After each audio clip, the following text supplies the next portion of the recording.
कहा जाता है कि नारद जी ने विष्णु जी को कभी छल पूर्वक वानर रूप दे दिया था, जिससे वे लक्ष्मी जी के स्वयंवर में उपहास का पात्र बने। नारद जी ने क्रोधित होकर विष्णु जी को श्राप दिया था, तुम्हें पत्नी वियोग सहना पड़ेगा। इसी श्राप के कारण राम अवतार में सीता वियोग और कृष्ण अवतार में राधा वियोग हुआ। समाज और परिस्थितियों का कारण। कुछ विद्वानों के अनुसार राधा श्री कृष्ण से आयु में बड़ी थी। जब गांव में उनके प्रेम की चर्चा फैल गई तो राधा के परिवार ने उनका घर से बाहर जाना बंद करवा दिया। एक बार श्री कृष्ण ने माता यशोदा से कहा, माता, मैं राधा से विवाह करना चाहता हूँ।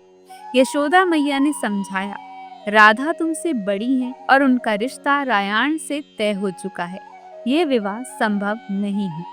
नंद बाबा और गर्ग मुनि ने भी कृष्ण को समझाया, तुम्हारा जन्म एक विशेष उद्देश्य के लिए हुआ है, धर्म की स्थापना के लिए हुआ है। लेकिन श्री कृष्ण ने भावुक होकर कहा, क्या धर्म की स्थापना इस अन्याय से शुरू होगी कि जिससे मैं प्रेम करता हूँ उसे छोड़ दूं?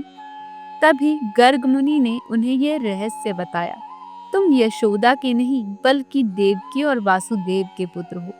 कंस ने तुम्हारे माता पिता को कारागार में डाल रखा है। तुम्हारा जीवन केवल प्रेम नहीं बल्कि धर्म की स्थापना के लिए है। ये सुनकर श्री कृष्ण चुपचाप उठे और गोवर्धन पर्वत की सबसे ऊंची चोटी पर जाकर अकेले आकाश को देखने लगे। बस वे दिन भर वहां रहे और सूर्यास्त के समय ज्ञान को उपलब्ध हो गए। वहीं से उनकी दशा और दिशा दोनों बदल गई। फिर उसके बाद श्री कृष्ण कंस के बुलावे पर वृंदावन छोड़कर मथुरा चले गए और इधर राधा का विवाह रायाण से हो गया। इसलिए भगवान कृष्ण ने कहा कि राधा तो मेरी आत्मा है, भले ऐसे में मैं उससे विवाह करूं या ना करूं, इससे क्या फर्क पड़ता है। विवाह के बाद भी राधा का ना तो मेरे प्रति स्नेह कम हुआ और ना ही मेरा राधा के प्रति।